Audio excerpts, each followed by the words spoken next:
In 1994, Pulitzer Prize-winning columnist Anna Quindlen left the New York Times to pursue fiction writing full-time.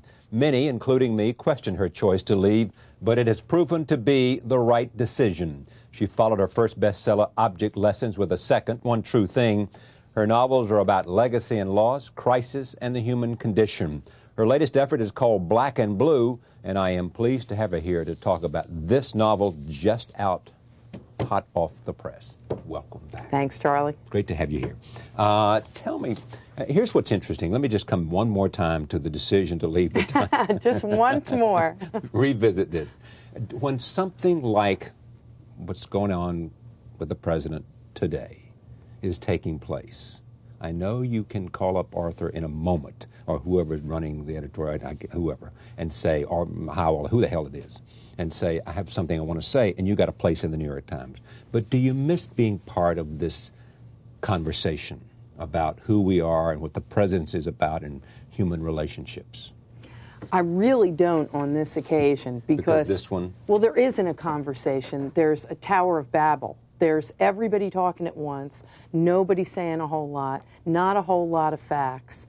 You'd write one column if you were writing on Tuesday afternoon and have to be sorry you'd written it by Wednesday evening because of how this story is unfolding. And finally, I've sort of lost the stomach for asking people I like intimate facts of their life. So that, for example, I wouldn't want to be interviewing Hillary Clinton at this point in time. It's too sort of painful for me, and I bet it's painful for her, even though she doesn't act it a bit.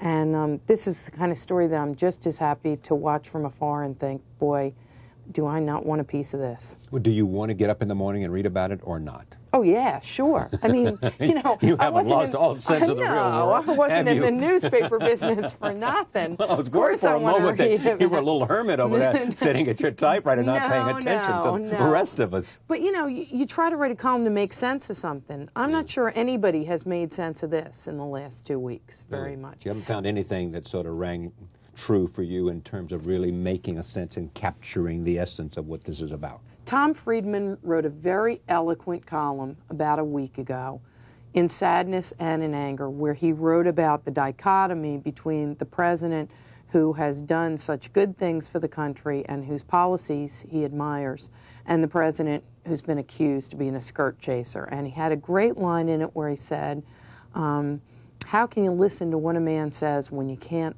look him in the eye? And when I read that column, I thought, this is the column I probably would have wound up writing. How about the way women are reacting to this, if you can say that as a broad brush? Well, I'm not sure you can say it as a broad brush, but I mean, it's not like this came as a great surprise. Numbers say women are more supportive of the president than men. We made this deal in '92. We looked at the man.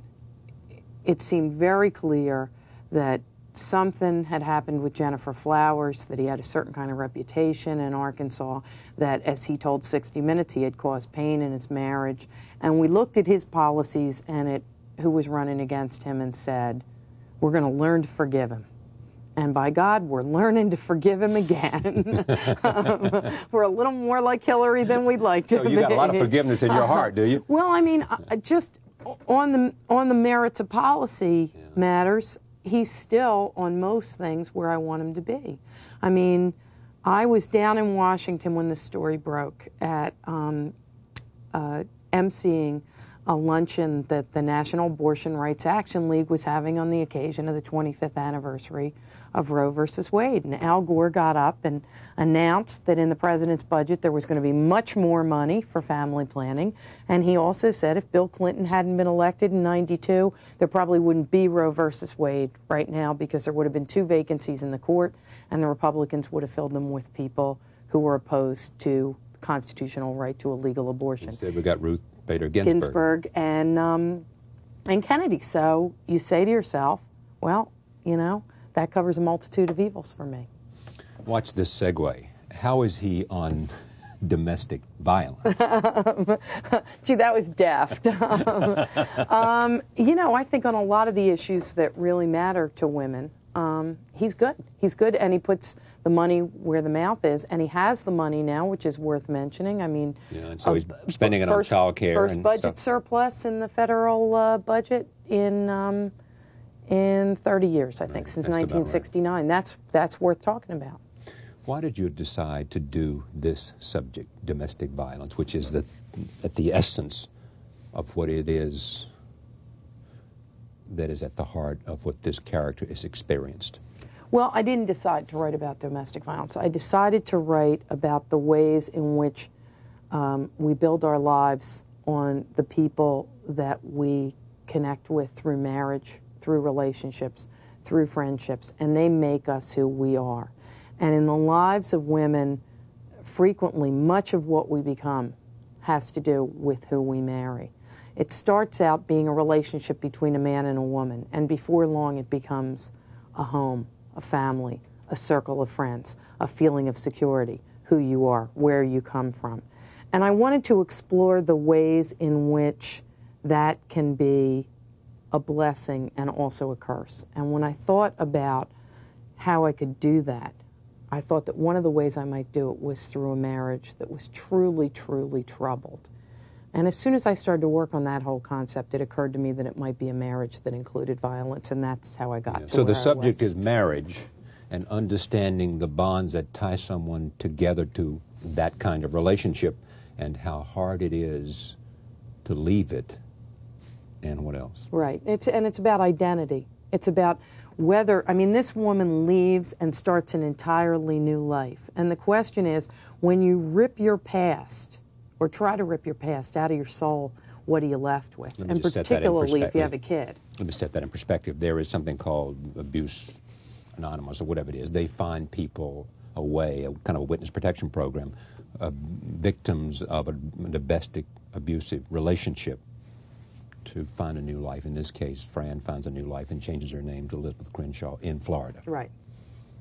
And what is it about, what do you find out about a person who has to do that and go through that? What are you discovering? What are you saying about that kind of experience? I think that you can't shuck your history. I think it's too much of who you are. I think people find that out when they get divorced, particularly when they have children in the relationship. I remember a friend saying to me once, I thought divorce would be a cure, but it was just another set of symptoms. And I think you see some of that in Fran, and you see the fact that the past is always with you, particularly if you have children with somebody. And you also see that you can recreate yourself to some extent. You're older, you're wiser, you have friends who support you and who help you along step by step. But always the past is a kind of a shadow, as her former husband is a shadow in her life. Back to the nature of the relationship. I mean, you want to explore the nature of this relationship, which starts off as passionate and interesting. He's a cop and she's madly in love with him, and something goes wrong. What goes wrong? Well, I think he goes wrong, basically. I think there is always a struggle between men and women, because women tend to want intimacy and men tend to want autonomy. And different men and different women deal with that in different ways. Sometimes you have the male workaholic who finds that autonomy by never coming home. Sometimes you have men and women who live together but lead very different lives. And in this case, when this man feels like anybody's getting too close, he strikes out at his wife. I think, this book is told from the point of view of Fran Flynn, the protagonist, so I only know as much as she knows. But she thinks, on reflection, that her late father-in-law, her husband's father, probably hit his wife and probably hit his son, that there are the roots of violence in the past.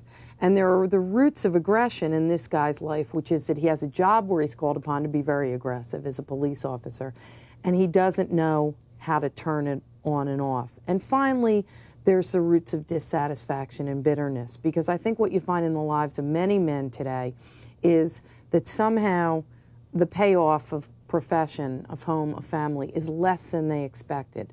There's no longer the perception of them as the automatic king of the household that there was 30 or 40 years ago. There are no longer as many avenues out of blue-collar work or the kind of line of work that their father had as there once were. Upward mobility is not as great as it once was. He doesn't have the kind of wife that his father had, who is always at home, who is always looking to take care. He has a kind of wife who wants a life of her own in the world, who's a strong, capable person. And that at once made him fall in love with her in the first place and makes him resent her horribly as time goes by. As a general rule, you think men resist intimacy? I think frequently men resist intimacy. Because? What are we frightened of? Well, I mean, Freud tells us that men have to break with their mother to truly become grown up. And if the primary female figure in your young life is that mother, then ever after, perhaps, unless you really learn to mature psychologically, you may see women as people who want to pull you back into that kind of infancy. And sometimes that seems very, very seductive and welcome. And I think sometimes people fight against it. Yeah, I got you. But we fight against it because it's taking us back to a kind of infancy, you think? And also to a kind of powerlessness. I mean, I think a lot of this book, too, is about power and about who has power in relationships, because I do think that even the best relationships are always a little bit of jockeying for who gets to make the small decisions, who gets to make the big decisions, who's got the money, who gets and to... And the better relationships have a shared quality to it? Yes, and a sense of you compromise this time and I'll compromise this time, that nobody has to win. I think this is a relationship in which he at least wants to win. He wants to be, he has this very macho sense of what it means to be a man.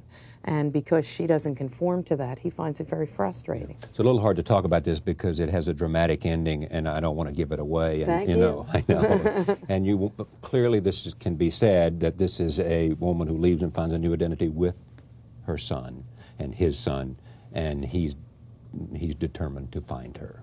Well, she thinks throughout the book that he just will not let her go. She lives with the fear of that.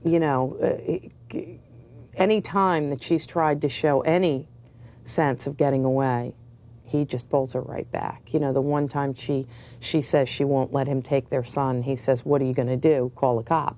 Yeah. And that's sort of the moment when she realizes that the only way she can ever get away from him is to disappear. How do you go about, if you're going to write a book about many things, as a journalist, you go out and learn everything you can about that subject matter. Mm-hmm. If you're as a novelist now, and you're going to write about human behavior, mm-hmm. do you just observe, or do you read a lot, or what do you do for source material to inform your opinions, your ideas, and the words that you give and the voice you give to your characters?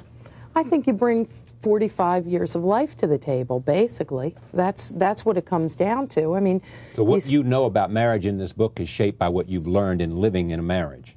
By what I've learned in living in a marriage, observing other people's marriage, reading about marriage, having seen my parents' marriage, having seen my grandparents' marriage, having imagined the ways in which marriage could be bad and the ways in which it could be wonderful, all of those things. And what about being ripped apart from everything you know and finding a new life in Florida?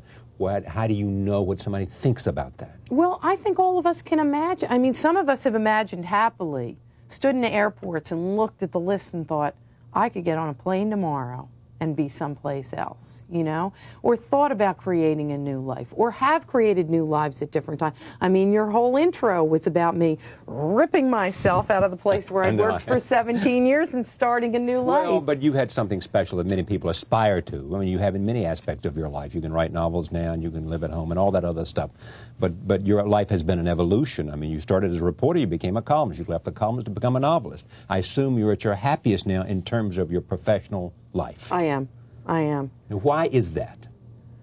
Because when you're writing about real people, you're always at the mercy of how much they'll give you and how much they'll reveal. When you're making it up, but making them real, you can go as deep as you can possibly get. I mean, if Fran Flynn were a real person outside of my mind's eye, I might be able to get from her in an interview a third of what's in this book, if that, because people just don't reveal all of themselves in interviews. They just don't. Because part of what they would reveal would be embarrassing, and they're not even... Embarrassing to them, embarrassing to other people, something they might not even think is significant.